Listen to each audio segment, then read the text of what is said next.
어릴 때 생각해보면 치과 가는 게 너무나도 무서워서요. 네. 부모님께서 맛있는 거나 장난감으로 달래서 갔던 그런 기억이 있는데요. 근데 이렇게 자꾸만 무섭고 가기 싫다고 피하게 되면요. 이 성인이 된 후에도 치아의 건강은 장담할 수가 없겠죠. 당연히 그렇겠죠. 네. 특히 소화기에는 유치에서 영구치로 넘어가는 시기이기 때문에 치과 관리를 특별히 잘 해주는 것이 치아 관리 잘하는 게 참 중요한데요. 과연 이 시기에 아이들에게는 어떤 치과 질환이 발생할 수 있는지, 또 치료는 어떻게 해야 하는지 전문의와 함께 알아보겠습니다. 네, 치과 의사 이윤석 원장 스튜디오에 나와 있습니다. 안녕하세요. 안녕하세요. 네, 사실 어른이 된 후에도 치과 가는 게 좀 두려운데 맞아요. 아이들은 오죽하겠습니까? 맞아요. 네, 그런 생각이 드는데 이렇게 치과 가는 걸 무서워하는 아이들 치료하는 거 정말 어렵죠. 네, 맞습니다. 네.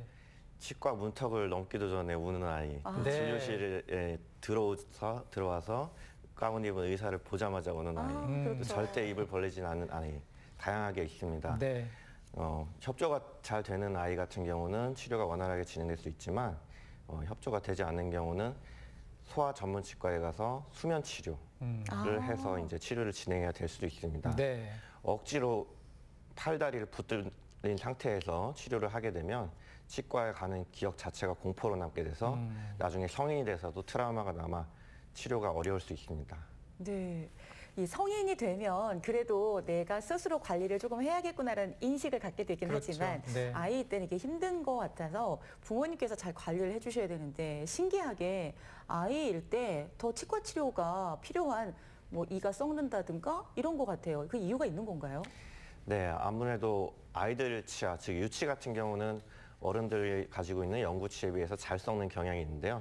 유치는 치아의 껍데기 부분, 범랑질이라고 하죠. 그 부분이 이제 충치 세균이 만드는 젖산에 더 취약하기 때문에 일단 충치가 생기게 되면 더 충치가 빠르게 진행되고 신경까지 침투하는 경우가 많이 있습니다. 네. 그래서 충치가 생긴 것 같으면 조기에 이제 치료를 해줘야 되고요.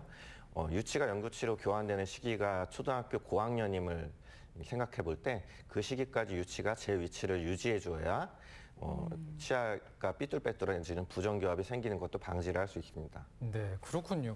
그런데 이제 치아 우식증이라는 게 있더라고요. 이걸 제때 잘 치료하지 않으면 더 네. 아픈 질환으로 진행이 될 수 있다. 이런 얘기를 들었는데 치아 우식증이라는 게 어떤 질환입니까? 네, 앞서 말씀드린 것처럼 유치는 이제 충치가 영구치에 비해서 더 빨리 진행되는데 네.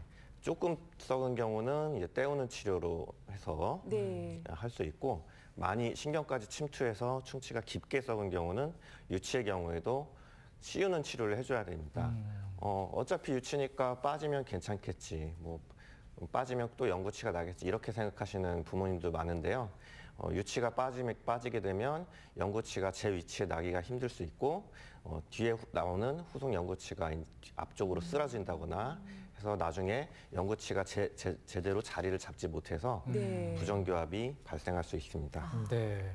자, 이렇게 소화기에 발생할 수 있는 여러 가지 그 치과 질환에 대해서 지금 이 시간에 살펴보고 있습니다. 이윤석 원장과 함께하고 있는데요. 소화의 진료가 어떻게 이루어지는지 궁금하실 것 같아서 저희가 화면으로 준비했습니다. 네, 진료실의 모습인데요. 의젓한데요? 네. 예, 비교적 협조가 잘 되는 아이였고요. 네. 나이는 7세였습니다. 지금 치아 상태가 어땠나요? 네, 이제 지금 자리 잡은 유치와 유치가 몇 개 있는지 또 올라온 영구치는 몇 개 있는지 부모님께 설명을 드리고 있고 충치가 있는지 또 부정교합이 발생할 만한 그 가능성이 있는지 이런 걸 설명하고 있습니다. 어머니께서는 아래 턱이 좀 위턱에 비해 작은 것 같아서 염려를 하셨어요. 네. 예, 좀 이렇게 무턱이라고 하죠. 그런 게 있지 않을까 걱정을 하셔서 그 부분에 대해서 네. 엑스레이 방사선 검사를 하고 설명드리고 있는 모습입니다. 네. 이건 어떤 장면인가요? 상담실 안에서 이제 저희 직원이 아이들 이제 치아 관리하는 방법, 양치하는 방법, 이솔지 부모님께서 옆에서 어떻게 이솔지를 도와주실 수 있는지 그런 걸 설명해주는 모습입니다. 7살인데 어쩜 저렇게 의젓할까요?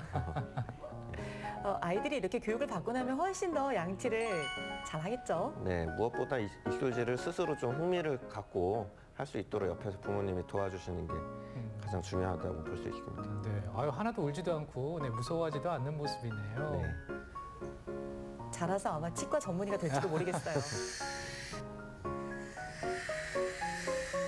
지금은 무슨 치료를 하는 겁니까? 네, 아까 말씀드린 그 검진하고 있는 네. 장면인데 충치가 있는지 네.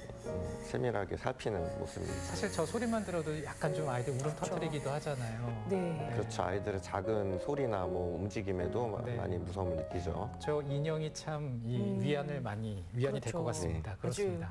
아주 의젓한 우리 7살 어린이의 치과 치료 장면을 보셨는데요. 네, 이렇게 네. 어린 아이 때부터 관리를 잘해주는 게 정말 필요할 것 같습니다. 아이 때 혹시 부정교합이 발생하기 쉽다고 얘기를 들어본 적이 있는데요. 네. 왜 그런지 어떻게 관리하면 될까요? 네, 이제 부정교합을 막기 위해서 교정 치료를 언제 하냐를 이제 부모님들이 가장 질문을 많이 하시는데요. 5세에서 10세까지가 이제 유치가 나기 시작하고 유치가 또 연구치로 교환되는 시기입니다. 우리가 1차 교정이라는 말을 하는데요. 유치가 이제 연구치로 바뀌는 시기에 턱뼈의 성장이 제대로 되도록 이제 도와주는 게 1차 교정입니다. 네. 연구치가 삐뚤빼뚤하게 나거나 연구치가 반대로 물리거나 아니면 턱뼈 성장의 조절이 필요하거나 손가락 빨기 같은 안 좋은 습관이 있을 경우에는 1차 교정을 해줘서 아이들 턱뼈가 이제 위아래 턱뼈가 균형 있게 성장할 수 있도록 도와주는 게 바로 1차 교정입니다. 네. 그럼 1차 교정을 하게 되면 2차 교정은 안 해도 되나요? 라는 질문을 하시는데 네. 1차 교정을 해서 먼저 턱뼈 성장이 이상적으로 되도록 해주고 중고등학교나 성인 때 치아 위치가 관계가 좋지 않다면 2차 교정을 해야 되는 경우도 있습니다. 네. 그리고 이제 또 보니까 이가 나야 할 위치에 제대로 나지 않아서 생기는 문제도 있다고 합니다. 이런 경우는 어떤 경우인가요? 네, 가장 대표적인 경우가 이제 사진에 보시는 것처럼 아래 앞니 연구치가 나는 경우인데요. 네. 보통의 경우는 연구치가 유치의 뿌리를 녹이면서 이렇게 올라오게 됩니다. 근데 아래 앞니 연구치 같은 경우는 혀 쪽 안쪽으로 유치의 뿌리를 녹이면서 나오는 경우가 있습니다. 네. 이런 경우는 일찍이 검진을 해서 안쪽으로 나온다 싶으면 유치를 미리 빼줘서 아래 앞니 연구치가 올바른 위치로 자리 잡게 해주는 것이 좋습니다. 네. 그러니까 이런 것들을 부모님들께서 잘 살펴야지만이 아이의 치열이 제대로 되어 있는지 고르게, 네. 이런 여러 가지 것들을 알 수 있잖아요. 또 어릴 때는 과잉 치아가 생길 수도 있다고 해요. 덧니를 과잉 치아라고 하는 것인지 어떻게 관리를 하면 될까요? 사진 보시면서 설명드리면요. 네. 네. 가장 대표적인 경우가 이제 위 앞니 가운데 부분에 나는 정중 과잉치라고 하는데요. 예, 이게 이제 잇몸 밖으로 드러나 보이는 경우도 있고 숨어 있는 경우도 있습니다. 잇몸 밖으로 드러나 있으면은 바로 검진해서 빼주면 되고요. 잇몸 뼈 속에 묻혀 있는 경우는 방사선 검사를 해서 필요한 경우 제거를 해주면 됩니다. 네. 그리고 이제 우리 아이들은 놀다가도 뭐 어디 부딪히기도 하고 다치기도 하고 그렇지 맞아요. 않습니까? 네. 이렇게 외상으로 인한 치료가 필요한 경우도 분명히 생기겠죠. 네, 맞습니다. 아이들이 이제 초등학교 들어가게 되면 활발히 뛰노는 시기이기 때문에 앞니, 특히 위 앞니 부분 가장 많이 다치는 부분이죠. 네, 네. 그 부분에 이제 외상을 입을 수가 있습니다. 외상을 입게 되면 부모님들 생각하시기에는 치아만 문제가 있지 않을까, 겉으로 보기에 괜찮으니까 괜찮지 않을까 이렇게 생각하시는데 치아만 문제가 있는 게 아니라 주변 잇몸이나 잇몸뼈 그리고 신경에도 문제가 있을 수 있기 때문에 반드시 치과에 오셔서 검진을 받아야 됩니다. 네. 다음 사진을 보시면서 이제 사례별로 설명을 드리면요. 네. 예, 조금 깨진 경우는 깨진 부위만 다듬으면 됩니다. 그리고 많이 깨진 경우는 치아색과 비슷한 재료로 떼어주면 되겠죠. 그리고 이제 어른들과 비슷합니다. 유치가 잇몸 안으로 충격에 의해서 안쪽으로 들어갔다 그러면 이제 자연적으로 다시 나오기를 연구치가 밀고 나오기 때문에 나오기를 기다려주면 되고요. 연구치가 안쪽으로 밀려났다 그러면 기다리기도 하고 너무 많이 밀려 들어가서 나올 것 같지가 않다 그러면 이제 교정을 해서 일부러 빼주기로 합니다. 충격이 많이 가해져서 이 자체가 빠져버렸다 그러면 유치는 다시 심지 않습니다. 연구치가 올라올 거기 때문에 다시 심지 않고 연구치가 탈락을 해버렸다 빠져버렸다면은 다시 제 위치에 위치시켜준 다음에 철사로 고정을 시켜줍니다. 네. 치아가 놀이터에서 놀다가 치아가 아예 빠져버린 경우 이제 부모님들이 많이 당황을 하시는데요. 그런 경우는 가능한 빨리 치과로 오시는 게 좋은데 치아 뿌리 부분에는 이제 섬유세포가 있어요. 그 섬유세포가 말라버리면은 치아를 다시 붙이기가 어렵기 때문에 가능한 체액과 이제 성분이 비슷한 우유나 식염수에 담아서 5분 안에 가능한 5분 안에 빨리 치과로 오시면은 치아를 다시 재위치시켜서 고정시킬 수도 있습니다. 오, 그럴 수도 있군요. 자, 네, 정말 그 아이들 때는 빠른 대처라는 것도 네네. 필요한 듯합니다. 그리고 혹시 이 표현 들어보셨나요? 설소대, 순소대라는 게 우리 국강에 있다고 하는데요. 이 부분을 잘 관리해 주어야 한다고 합니다. 여기가 어디인가요? 네, 순소대, 설소대만 좀 생소하실 수 있는데요. 네. 사진을 보시면서 설명드리겠습니다. 순소대는 이제 위 앞니 부분에 있는 이제 힘줄 같은 건데요. 네. 이게 강하게 붙어 있을 경우는 이제 위 앞니가 벌어지게 하는 효과가 있을 수 있습니다. 그래서 검진을 해서 필요하면은 잘라주면 어릴 때 이제 잘라주면 되고요. 설소대는 순소대보다는 발견하기 쉽고 많이 들어보셨을 겁니다. 이제 이게 혀 밑에 위치하게 되면은 일단 발음이 힘들게 되고 혀가 이제 입천장 부분에 재위치해 주는 게 좋은데 음식물을 삼키거나 할 때 입천장의 재위치에 혀를 두기가 네. 힘들겠죠. 그래서 이것도 어렸을 때 발견이 된다면은 치과 의사와 상담을 해서 잘라주면 되겠습니다. 네. 그 방금 말씀하신 것 가운데 혀의 위치에 따라서 이제 얼굴 모양이 변형이 되거나 혹은 부정교합이 발생할 수 있다 이런 얘기도 좀 들어봤는데 그렇다면 아이들이 성장 과정에서 제대로 된 혀의 위치는 어디라고 보면 네. 될까요?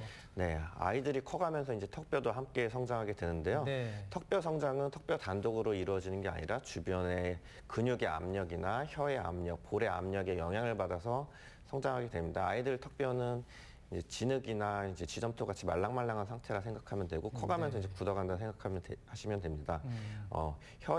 혀가 제 위치에 있고 볼이 적절한 압력을 줘야지 얼굴 모양이 예쁘게 되고 턱뼈가 올바르게 성장을 해서 부정교합도 생기는 걸 막을 수가 있습니다.